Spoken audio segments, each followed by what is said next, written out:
Ngayon ay ating ibida ang kwento ng babaeng naranasan ng malupit na mundo ng buhay at pag-ibig matapos mabuntis sa murang edad. Ma'am Nicole, ayos lang po ba kayo? Tanong ng katulong na si Mary sa hotel manager.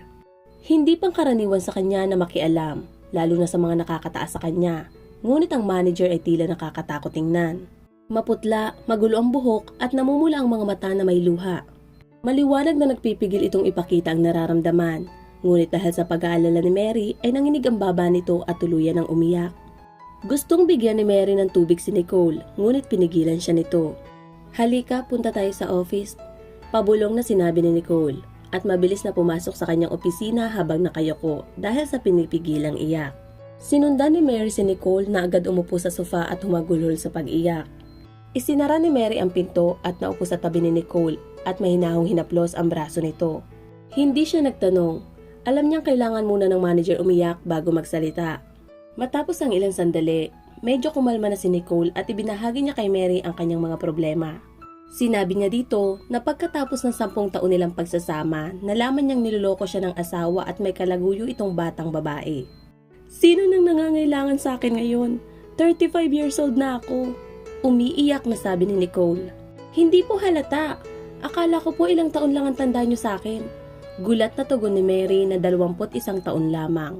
Talagang maganda si Nicole at ipinagmamalaki niya ito. Mary, talagang maganda ka. Pero sa edad mong yan, kailangan mong alagaan ang iyong katawan. Masarap bang maglakad-lakad na may ganyang kalaking tiyan? Sinabi ni Nicole habang nakatitig ng masama. Pero 5 buwan na akong buntis. Pabulong na sabi ni Mary. 3 buwan nang nakakaraan noong siya'y pumasok ng trabaho sa hotel. Kinailangan niyang itago ang katotohanan tungkol sa kanyang pagbubuntis. Kailangan niya ang trabahong ito dahil kamakailan lamang ay natanggal ang kanyang nobyo sa kumpanya ng taxi. Dahil sa bastos nitong ugali sa mga kliyente at hindi makahanap ng trabaho kahit saan. At ngayon ay nagpasya si Mary na sabihin na sa kanyang boss ang katotohanan dahil sa lalong madaling panahon ay magiging halata na ang kanyang kalagayan. Lalong umiyak ng malakas si Nicole nang marinig ito. Hindi lamang pangangaliwa ang tanging dahilan ng paghihiwalay nilang mag-asawa. Ilang taon nang nakalilipas, uminom siya ng mga gamot upang pigilan ang kanyang pagbubuntis sa kagustuhan ng kanyang asawa. Ngunit nang guminhawa na ang kanilang pamumuhay, naisa ng kanyang asawa na magkaroon ng anak, ngunit hindi na siya maaari pang magbuntis. Matapos ang ilang minuto, inayos na Nicole ang kanyang sarili at hiniling niyang bumalik na rin si Mary sa kanyang mga tungkulin sa trabaho. Samantala, habang papalabas na siya ng pintuan ay bigla siya muling tinawag ng kanyang manager. Mary, hindi ba't kamakailan lamang ay tinanong mo ko kung pwede kong tulungan ang iyong nobyo na makahanap ng trabaho? Opo, napakagaling po niyan driver. Hindi po kayo magsisisi, pero tinanggal siya sa kumpanya dahil sa isang dahilan. Tumingin si Nicole kay Mary nang may tanong sa kanyang mga mata. Ngunit yumuko lamang ito. Sige, papuntahin mo siya dito bukas para makausap ko. Baka tanggapin namin siya, pero probation lang. Masaya si Mary sa narinig. Magpapasalamat sana siya kay Nicole, ngunit nakatingin na ito sa mga papeles na ang ibig sabihin ay tapos na ang kanilang pag-uusap. Nang sumunod na araw, nagpunta si Paul sa hotel na maaliwalas ang muka, at ang kanyang suot na pantalon at damit ay planchado ni Mary. Nakatayo ito sa harapan ng hotel. Iniisip niya na ito na ang kanyang pagkakataon at hindi na dapat palampasin pa. Ang dapat niya lamang gawin ay ang magustuhan siya ni Nicole at pumasa sa probationary period. Mabilis na natapos ang interview at nakuha ni Paul ang trabaho. Naging mahusay ito at matagumpay. Natuklasan ni Mary ilang buwan pa lang mula nang siya'y manganak.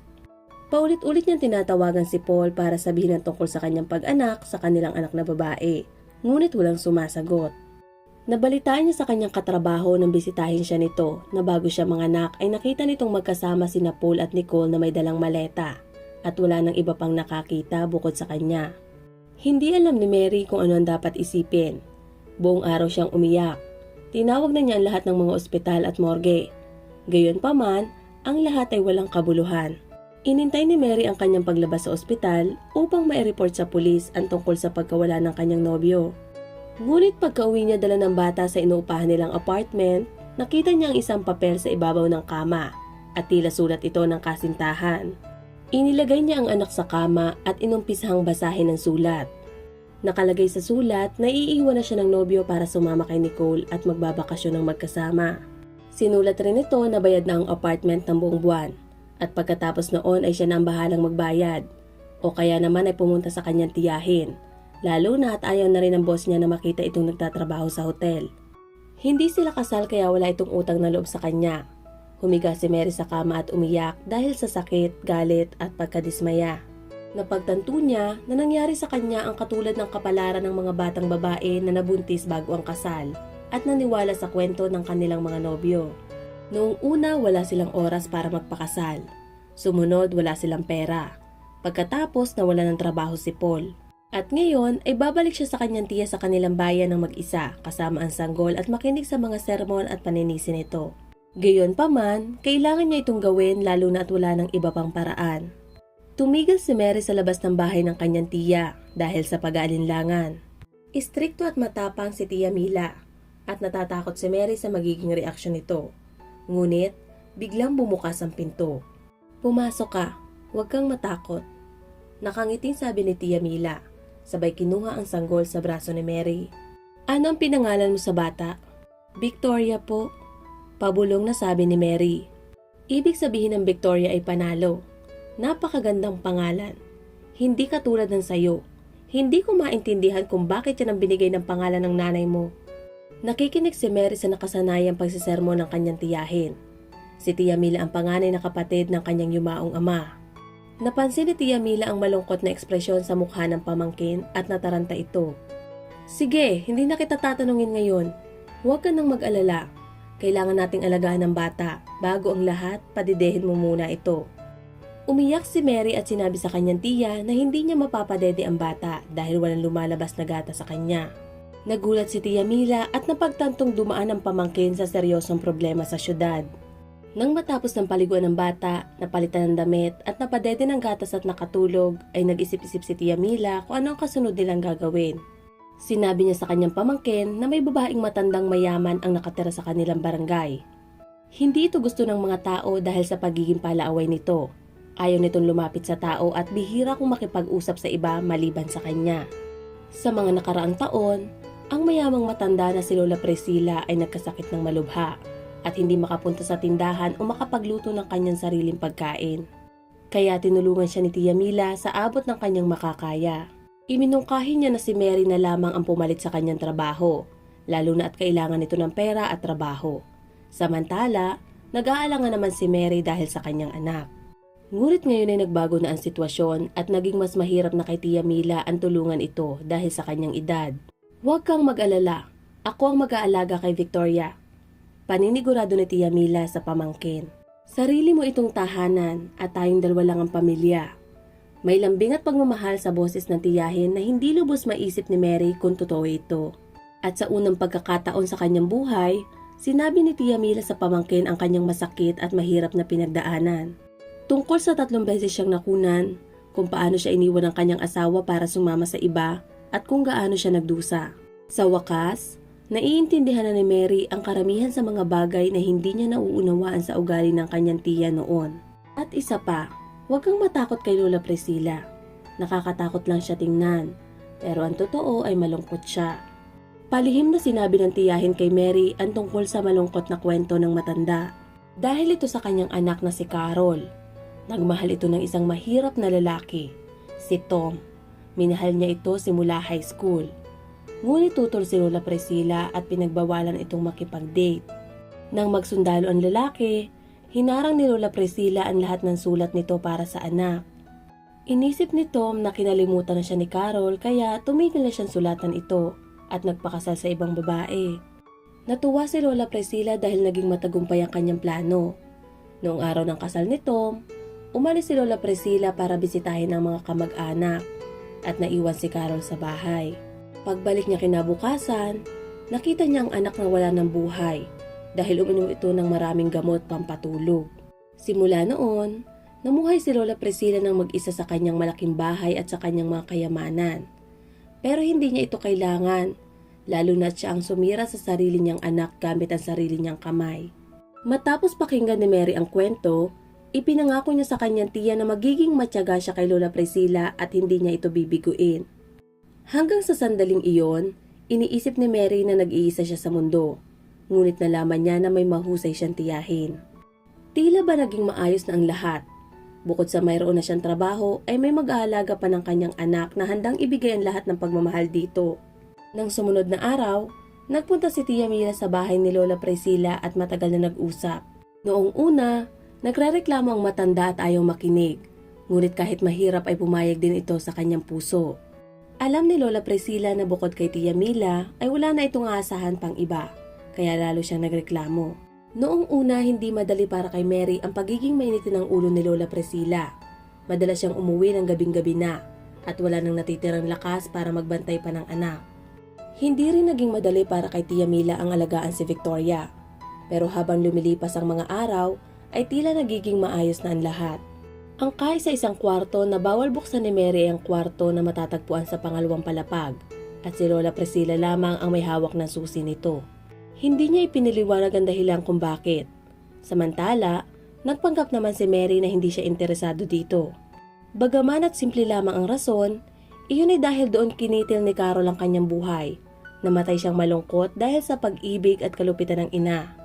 Nang sumapit ang araw ng pangyayari, ikinulong ni Lola Priscilla ang anak sa kanyang silid at isinara ang pinto dahil sa takot na baka pumunta ito sa kasal ng dating nobyo at gumawa ng bagay na kamangmangan.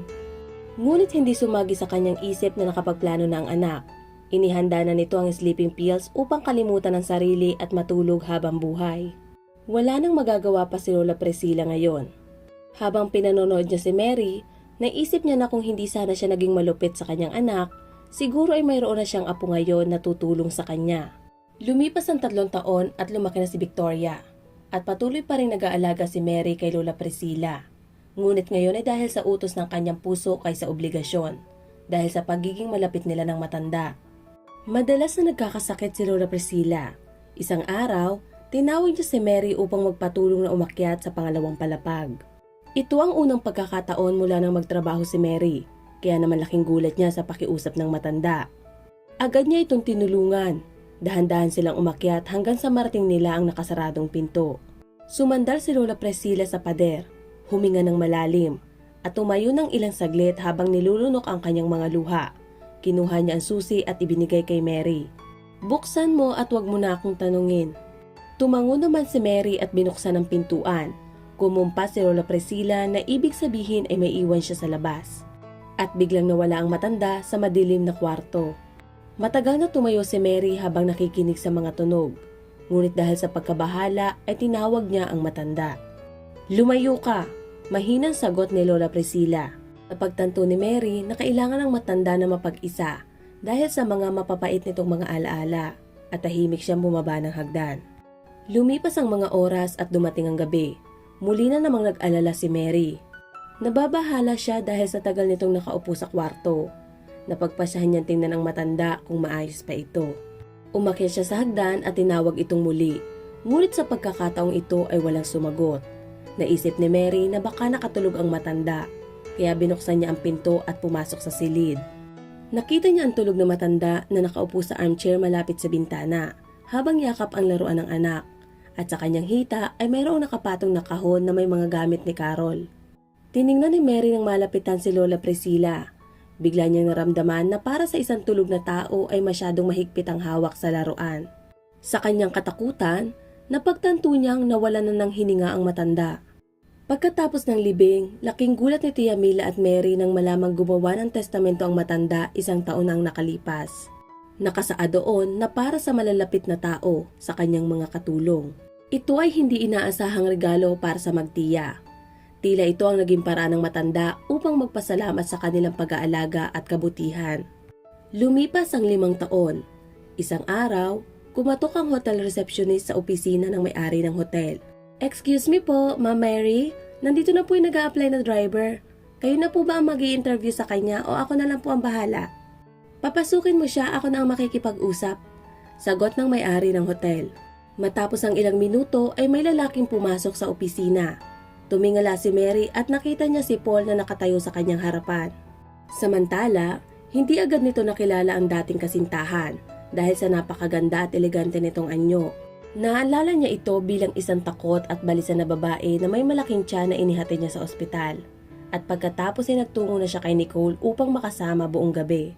Hindi niya inisip kung paano nasasaktan at umiiyak sa panganganak ang kasintahan, habang ang ibang mga babae sa ospital ay binibisita ng kanilang mga asawa. Ang tanging naging problema ay ang tila napakaganda niyang panaginip ay mabilis na natapos. Matapos ang 6 na buwan ay nagsawa na si Nicole sa kanya at nakahanap na rin ito ng kapalit. At ngayon, isang kalbo na walang trabaho, walang asawa at anak ay nakatayo sa harapan ni Mary at hindi makapaniwala sa nakikita ng kanyang mga mata. Napatingin ito sa lamesa at nakita ang isang magandang larawan. Isang gwapong lalaki na nakayakap kay Mary kung saan nakasuot ng puting pangkasal. At isang batang babae na tila nasa 7 taon ng edad ang nasa tabi ni Mary. "Mary, asawa ko, ikaw ba talaga ito?" Ang tanging nasambit ni Paul. "Hindi mo ako asawa at wala akong trabahong maibibigay sa'yo. Natalie, tumawag ka nga ng security guard para samahan ang lalaking ito palabas." Masungit na sabi ni Mary. Tumayo si Mary at naglakad papunta sa may bintana ng kanyang opisina. Nakangiti siyang pinanonood ang nakatulalang si Paul habang umaalis ng hotel. Sa kanyang isipan, nagpapasalamat siya kay Paul dahil sa pag-iwan nito sa kanya. Salamat sa pakikinig at sana ay may natutunan tayo sa kwento ng buhay ni Mary. Kung paano siya nakipaglaban sa buhay, kung paano siya nagsimula muli para sa anak, at kung paano niya ipinakita ang kabutihan na naging dahilan upang siya'y mabiyayaan. Eto nga pala ang inyong ineng na nagsasabing, hindi sa lahat ng pagkakataon ay siswertehin tayo sa buhay at pamamanahan ng milyones tulad ni Mary. Ang kailangan natin ay magsumikap at magpakita ng kabutihan upang sa huli ay makamtan ang kaginhawahan.